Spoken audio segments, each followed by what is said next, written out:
Expressway सड़क हादसे में 4 लोगों की हुई मौत। तेज रफ्तार ट्रक ने मारी बस में टक्कर। उत्तर प्रदेश के अयोध्या में एयरपोर्ट प्रथम चरण की प्रक्रिया पूरी। रनवे की जमीन का अधिग्रहण, पूरा जमीन का अधिग्रहण। उत्तर प्रदेश के भदोही में आवास और पेंशन के लिए दर दर की ठोकर खा रही विधवा, झोपड़ी बनाकर अपने परिवार के साथ रहने पर हुई मजबूर।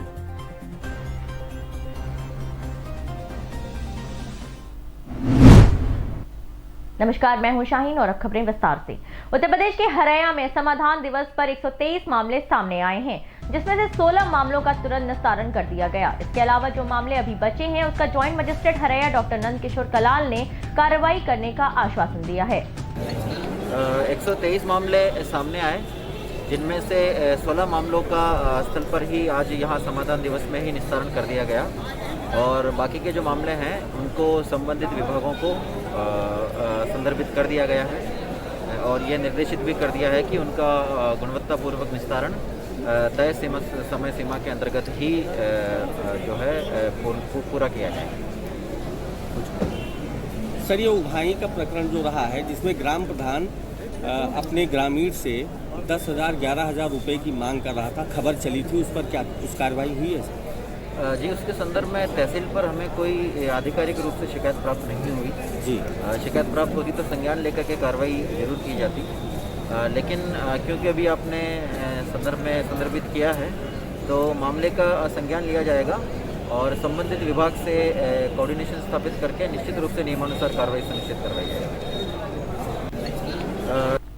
लखनऊ आगरा एक्सप्रेसवे पर एक ट्रक ने बस को टक्कर मार दी। दरअसल यूपीडा कर्मी सड़क किनारे खड़ी बस की जानकारी ले रहे थे कि तभी पीछे से आ रहे ट्रक ने बस में टक्कर मार दी। इस हादसे में 2 यूपीडा कर्मी और 2 बस यात्रियों की मौके पर ही मौत हो गई।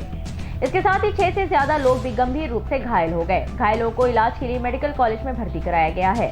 आपको बता दें कि हादसे के बाद से ट्रक चालक अभी तक फरार है। आज रात में लखनऊ एक्सप्रेसवे पे एक एक्सीडेंट हुआ है, उसमें आपने मुआयना किया, क्या पाया सर? आज रात करीब 3:45 पर आगरा एक्सप्रेसवे पर एक बस जयपुर से बिहार जा रही थी। उसमें कुछ तकनीकी खराबी आ गई तो वो गाड़ी साइड में लगा के ड्राइवर ठीक कर रहा था और इस बीच हमारे यूपीडा के सुरक्षाकर्मी भी वहाँ पहुँच गए। तो वो लोग बस के आगे अपनी गाड़ी लगा करके पीछे कुछ सुरक्षा के लिए जो तिकोन इत्यादि लगाते हैं वो लगा ही रहे थे। इसी बीच जो है एक ट्रक आई और पीछे से वो उन लोगों को रौंदते हुए बस में टक्कर मारी, जिसमें हमारे यूपीडा के 2 सुरक्षाकर्मियों की मौके पर ही डेथ हो गई और एक बस का वो शायद कंडक्टर खलासी या कंडक्टर ड्राइवर रहा, वो जानकारी उस समय नहीं हो पाई कि क्या था। उस तरह 3 लोगों की डेथ हो गई और 6 लोग घायल थे, जिनको सैफे रेफर किया गया था।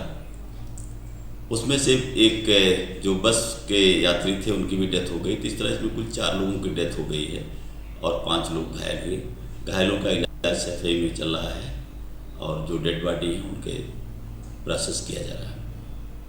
आज रात में लखनऊ उत्तर प्रदेश के शाहजहांपुर में भारतीय किसान यूनियन की जिला अध्यक्ष तारा यादव ने गिरफ्तार हुए 200 किसानों के रिहा करने की बात कही है। उनका कहना है कि घटना का मुख्य आरोपी दीपू सिंधु बालखा को अभी तक सरकार गिरफ्तार नहीं कर पाई है और 200 किसानों को गिरफ्तार किया गया है। उन्हें रिहा कर दोषियों के खिलाफ कानूनी कार्रवाई की जानी चाहिए और 3 कृषि कानूनों को तत्काल प्रभाव से वापस लिया जाए। इतना ही नहीं, गरीब बस्ती के जल आपूर्ति, नालियों की सफाई व्यवस्था, रोड पर अतिक्रमण हटाना जैसी समस्याओं को लेकर जिला अध्यक्ष तारा यादव ने अपनी टीम के साथ एसडीएम कलान को ज्ञापन भी सौंपा, जिस पर एसडीएम ने तत्काल प्रभाव से सभी समस्याओं का समाधान करने का आश्वासन दिया है। उत्तर प्रदेश के शाहजहांपुर में ट्रेन की चपेट में आने से एक युवक की मौत हो गई। पुलिस ने शव को कब्जे में लेकर पोस्टमार्टम के लिए भेज दिया है। शव की शिनाख्त हथौड़ा बुजुर्ग निवासी ऋषिकांत पूर्व छोटे पुत्र रघुनंदन लाल के रूप में हुई है। मौत की खबर से परिजनों में कोहराम मच गया। उत्तर प्रदेश के श्रावस्ती में वीरपुर चौराहे पर टेम्पो चालक की मोबाइल छीनकर भागते हुए अभियुक्त को पुलिस ने गिरफ्तार कर लिया है। दरअसल वीरपुर चौराहे पर ऑटो खड़ी कर ऑटो चालक सवारी के इंतजार में अपने ऑटो में बैठकर मोबाइल चला रहा था। तभी एक बाइक सवार व्यक्ति मोबाइल छीनकर भाग गया। ऑटो चालक ने उसका पीछा कर लोगों की मदद से उसे पकड़ा और पुलिस के हवाले कर दिया। पुलिस ने अभियुक्त को मौके से गिरफ्तार कर मामले की कार्रवाई शुरू कर दी है।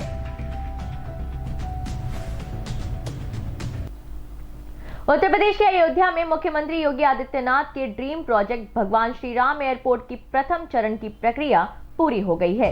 जानकारी के मुताबिक जितनी जमीन में एयरपोर्ट का रनवे बनना है उतनी जमीन अधिग्रहण कर ली गई है।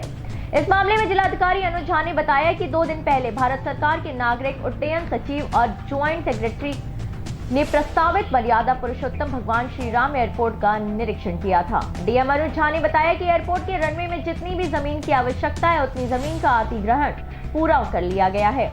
आपको बता दें कि उत्तर प्रदेश का 5वां अंतर्राष्ट्रीय एयरपोर्ट होगा, जहां पर अंतर्राष्ट्रीय स्तर की सारी सुविधाएं मौजूद होंगी। एयरपोर्ट बनाते ही कमर्शियल ऑपरेशन शुरू कर दिया जाएगा। इसके साथ ही अयोध्या एक पर्यटन नगरी अंतर्राष्ट्रीय स्तर पर उभर कर आएगी। भारत सरकार के नागर विमानन के सचिव महोदय और जॉइंट सेक्रेटरी साहब जो है अभी उन्होंने पूरा निरीक्षण किया और एयरपोर्ट की प्रगति से वो संतुष्ट दिखे। प्रगति इन द सेंस कि उनको प्रथम चरण में जितना भी रनवे की आवश्यकता है उसकी लैंड खरीद ली गई है और उनको वो आश्वासन दिया गया कि वो जैसे ही स्वीकृति देंगे जो भी व्यक्ति उनका कायदे संस्था काम करने के लिए आएगा उसको तुरंत हैंड ओवर कर दिया जाएगा। और उन्होंने उसमें तुरंत जो है डेलीगेशन भी उन्होंने नामित कर दिया है जो बहुत शीघ्र आ करके और पूरे जो प्रॉपर्टीज़ हैं उनको कब्जा लेकर के काम शुरू करेंगे। तो अच्छी प्रगति है और मैं समझता हूँ कि जैसे ही भारत सरकार से इसमें कायदा संस्था नामित होगी तो एयरपोर्ट का काम तुरंत प्रारंभ हो जाएगा। उत्तर प्रदेश के भदोही में केदारपुर गांव में एक विधवा भीख मांगने पर मजबूर हो गई। दरअसल महिला के पति की मौत 18 साल पहले ही हो चुकी है, लेकिन अभी तक एक बार भी महिला को पेंशन नहीं मिला है और प्रधानमंत्री आवास योजना के लिए प्रधान और अधिकारियों से बोलने पर भी कोई सुनवाई नहीं होती है। इतना ही नहीं, महिला ने बताया कि राशन की दुकान से सिर्फ 10 किलो ही अनाज मिलता है, जबकि उसके परिवार की संख्या अधिक है, जिसकी वजह से महिला भीख मांगने पर मजबूर हो गई है। 18 साल हमारे पति मरे हो गया, हमके एक से आवास नहीं मिला। सब प्रधान से कहत है आवास बराबर मिलत नहीं हमके। हम यही नापा 4 ठे पाप लेके ही में कलथत है मड़ाई कुलिया में। हमके आज तक नरेगा खटा वो नहीं पावत है। हम विधवा पिलसी हमारा नहीं मिला ताटा, हम ऐसे कलथत है। आवाज है भीख मांग मांग मांग मांग धारा जाता है, लेकिन मैं मिलत नहीं। 18 साल हमारे पति। उत्तर प्रदेश के चंदौली में पुलिस अधीक्षक अमित कुमार ने मर्डर मिस्ट्री का खुलासा किया। दरअसल मृतक की पत्नी ने अपने प्रेमी के साथ मिलकर इस घटना को अंजाम दिया था। जानकारी के मुताबिक मृतक पति को पत्नी के प्रेम संबंध के बारे में जानकारी हो गई थी, जिसके बाद उसने अपनी पत्नी को मारना और प्रताड़ित करना शुरू कर दिया था। अपने पति के उत्पीड़न से परेशान होकर पत्नी ने उसे जान से मारने की योजना बनाई और अपने प्रेमी रोहित और उसके साथी भोला निषाद के साथ मिलकर अपने पति की हत्या कर दी। कैसे हत्या हुई? ये बलुआ थाना टाड़ा कला में एक हत्या की सूचना है। हत्या का मुकदमा लिखा गया है, जिसमें पहले गुमशुदगी लिखाई गई थी। गुमशुदगी की जांच के दौरान पता चला कि अरुण शर्मा नामक व्यक्ति की हत्या हुई है और उसकी हत्या उसकी पत्नी प्रियंका शर्मा ने ही कराया है। और इस पर जब प्रियंका शर्मा से बात की गई तो उसने बताया कि मेरे पति मुझे प्रताड़ित करते थे और मारते पीटते थे। इसके बाद इसके यहाँ एक रोहित निषाद नाम का लड़का जिसकी उम्र 20-22 साल है, उससे इसका पहले से ही संबंध है। और इसको रोहित को बताकर इसने एक भोला नाम के व्यक्ति को बुलवाया और अरुण शर्मा जो उसका पति है उसके खाने में नशीला पदार्थ मिलाकर बेहोश कर दिया और बेहोशी की हालत में उसकी हत्या कराकर गंगा नदी में लाश को फेंकवा दिया। मुकदमा लिखा गया है। मुल्जिम जो प्रियंका शर्मा है और रोहित निषाद, उनको गिरफ्तार किया गया है, जेल भेजा जा रहा है। आगे जो भी एक मुल्जिम फरार है उसकी तलाश जारी है। सर लाश मिली? लाश अभी नहीं मिली है। लाश की तलाश की जा रही है गोताखोरों द्वारा और जाल डाली गई थी, कांटे डाले गए थे, लेकिन अभी लाश मिली नहीं है, तलाश जारी है। सर हत्या का कारण क्या बना? हत्या का कारण इसका आसनाई रहा जो रोहित निषाद है इसके संबंध थे और इस बात की जानकारी उसके पति को संभवतः हो गई थी, जिससे वो रोहित के माध्यम से एक भोला नाम के व्यक्ति को बुलाकर उसकी हत्या करा दी। कैसे? उत्तर प्रदेश के हरदोई में हड़हा गांव में दिल दहला देने वाली घटना सामने आई है, जहां पर एक दबंग ट्रैक्टर चालक ने अपने साथियों के साथ युवक पर लोहे की रॉड से हमला कर दिया। आपको बता दें कि ट्रैक्टर ट्रॉली पर गन्ना लदा था, उसमें से कुछ गन्ना बाहर निकला था जो कि सड़क किनारे एक युवक को लग गया, जिस पर युवक ने ट्रक चालक से गन्ना सही से रखने की बात कही, जिसकी वजह से उसे अपनी जान गंवानी पड़ी। पुलिस ने शव को कब्जे में लेकर पोस्टमार्टम के लिए भेज दिया है। अपर पुलिस अधीक्षक ने बताया कि 5 नामजद और कुछ अज्ञात लोगों के खिलाफ मुकदमा दर्ज किया गया है, जिसमें से 2 आरोपियों को गिरफ्तार कर लिया गया है और बचे आरोपियों की खोज अभी जारी है। घटना हुई थी शाम 4 बजे, ट्रैक्टर से गन्ना लिया जा रहा था। रोड पर खड़े हुए विवाद बना, रोड के किनारे खड़े से शराब पिए तो ड्राइवर, तो उसने गन्ना खींचे के बाद गन्ना चला दिया हमारे बाइक पर। इतनी बात वही हमारे चाचा ने फैसला कर दो चले गए। फिर शाम 7 बजे वापस आए फिर 40-50 आदमी हमारे घर पर गए, फिर खींच के उन्हें ले गए और मतलब रॉड से लोहे की रॉड मार दी खपड़ी में। क्या नाम आपका है? आप कौन है मृतक? अमर सिंह। मृतक क्या कौन है? कंपू। आप कौन है? भाई। हत्या की वारदात का क्या पूरा मामला है, क्या मोटिव था और कितने लोगों को गिरफ्तार किया गया है? थाना क्षेत्र हरपालपुर के मिरगावा गांव से एक गन्ना लदा हुआ ट्रैक्टर हड़हा गांव से गुजर रहा था। वहां पर सड़क पर कुछ लोग खड़े थे, जिनसे ट्राली से बाहर लगा हुआ गन्ना टकरा गया है। उसमें मिरगावा गांव के कुछ लोग आए और फिर हड़हा गांव के लोगों पर हमलावर हो गए। उसमें रॉड से हमला किया गया है, जिसमें एक व्यक्ति की दौरान इलाज डेथ हुई है। आला कत्ल बरामद है। कुछ लोग हमारी हिरासत में हैं जो ट्रैक्टर और ट्रालियां वाहन आदि यूज किए गए थे मिरगावा गांव तक आने के लिए, हड़ा गांव तक आने के लिए, वो सब बरामद हैं और शेष 5 लोग और नामजद हैं, उनकी गिरफ्तारी प्रयास किए जा रहे हैं। प्रधान पर भी आरोप? हाँ, ये प्रधान पर ही आरोप है और उनके लिए लगातार हम लोग दबिश दे रहे हैं और सख्त कार्रवाई की। कितने लोगों ने अटैक किया था और कितने अज्ञात हैं इसमें? अभी इसमें जो हमें तहरीर मिली है उसके अनुसार 6 नामजद हैं और अज्ञात की संख्या तो नहीं है, लेकिन जैसा पूछताछ में प्रकाश में आ रहा है काफ़ी लोग गांव से प्रधान के साथ आए थे। उत्तर प्रदेश के कन्नौज में जिलाधिकारी राकेश कुमार मिश्रा ने तहसील सदर प्रांगण में आयोजित संपूर्ण समाधान दिवस के अवसर पर राजस्व, कृषि, राशन विभागों से संबंधित शिकायतों की सुनवाई करते हुए संबंधित अधिकारियों को आवश्यक दिशा निर्देश दिए। उन्होंने निर्देशित करते हुए कहा है कि संपूर्ण समाधान दिवस में आने वाली शिकायतों का निस्तारण गुणवत्तापरक किया जाए। फर्जी निस्तारण की कार्रवाई पाए जाने पर संबंधित विभाग के अधिकारी को जिम्मेदार मानते हुए और शिकायत निस्तारण में रुचि न लेने के दृष्टिगत शासन को भी अवगत कराते हुए कड़ी कार्रवाई सुनिश्चित की जाएगी। इस दौरान पुलिस अधीक्षक प्रशांत वर्मा ने भी पुलिस विभाग से संबंधित शिकायतों की सुनवाई करते हुए पुलिस अधिकारियों को नियमानुसार शिकायतों का निस्तारण करने जाने के निर्देश दिए हैं। समाधान दिवस में एक लेखपाल पर कार्रवाई की गई है, क्या प्रकरण है सर? आज तहसील दिवस में एक महिला निशासे का प्रार्थना पत्र दिया कि 2018 में उसके पति की मृत्यु हो गई है, लेकिन अभी तक उसका वरासत दर्ज नहीं किया गया है। इस संबंध में जब हमने लेखपाल से जानकारी किया तो वो बहुत समुचित जवाब नहीं दे पाए, बल्कि चीज़ों को घुमाने का प्रयास किया। तो ये इस मामले में उनकी एक गंभीर लापरवाही सामने आई है और जानबूझ करके किसी और को लाभ पहुंचाने का एक तरह से प्रयास है।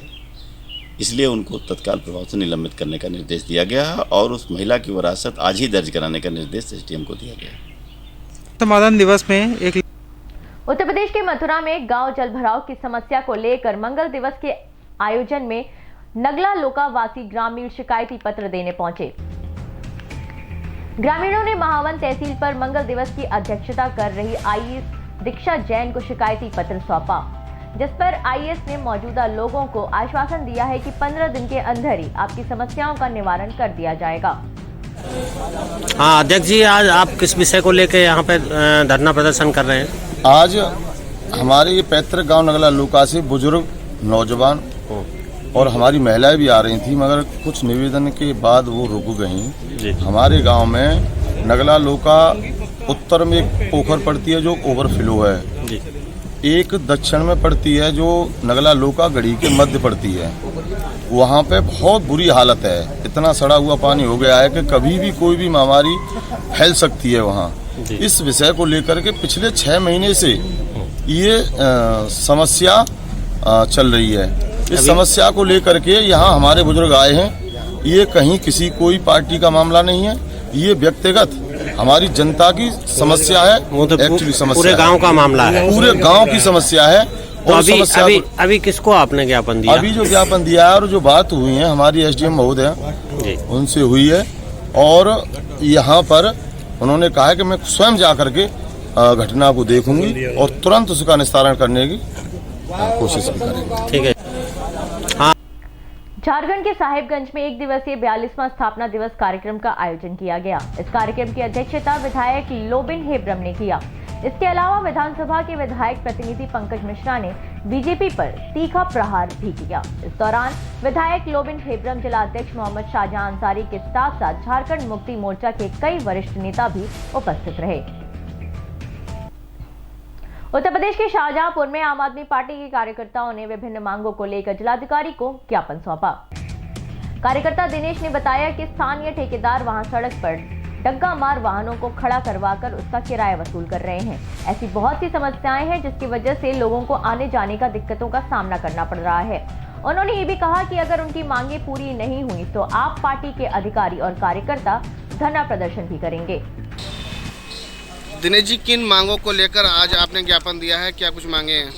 देखिए, ऐसा है, आज आम आदमी पार्टी जनपद शाहजहांपुर की नगर की कुछ जन समस्याओं को लेकर के आज ज्ञापन दिया है, जिसमें पहले नंबर पे जो महिला थाने से और रोडवेज तक जो अतिक्रमण को हटाया गया था कि ताकि रोड चौड़ा हो जाए, लोगों को निकलने बैठने में आराम हो। क्यों वहाँ से पलिया से और बंडा से खुटार से गाड़ियाँ आती हैं, वो जाम में ना फंसें। लेकिन आज उसका जो दुरुपयोग हो रहा है, वहाँ के जो ठेकेदार लोग हैं वो अपनी गाड़ियों के मतलब उसका किराया जो है भर रहे हैं। दूसरी बात यह है कि अभी जो अनजान चौकी पे जो डिवाइडर कई सालों से बना हुआ है, वहाँ के लोगों ने उसको दिया है कि वो हटाने की कृपा करी जाए, लेकिन उस पर कोई प्रशासन ध्यान नहीं दे रहा है। उस पर आए दिन एक्सीडेंट होते रहते हैं वहाँ पर। और तीसरी बात है कि जो विद्युत वैन की जो वैन चल रही है, विद्युत विभाग की जो वैन चलती है, उसको प्रशासन ने जो है एक ही जगह पर खड़ा करके उसको बिल भरवा रही है। बहुत से परिवारों में बुजुर्ग हैं और कोई मर्द नहीं है, लेडीज़ हैं जो वहाँ पर नहीं पहुँच पाती हैं, जिसकी वजह से उसका बिल नहीं जमा हो पाता है। ऐसी बहुत सी समस्याओं को लेकर के आज आम आदमी पार्टी यहाँ पे ज्ञापन दिया है डीएम साहब को। डीएम साहब ने आश्वासन दिया है कि जो भी विभागों में जो ज्ञापन है वो दे दिया जाएगा। अगर मांगे नहीं मानी जाती तो आम आदमी पार्टी किस तरह का? मैंने डीएम साहब से बोल दिया, अगर मांगे पूरी नहीं होती है तो विभागों में हम लोग जो है धरना प्रदर्शन करेंगे, विभागों के अधिकारियों को घेराव करेंगे, उनसे बात करेंगे। आज की खबरों में अभी के लिए इतना ही। मुझे दीजिए इजाजत। नमस्कार।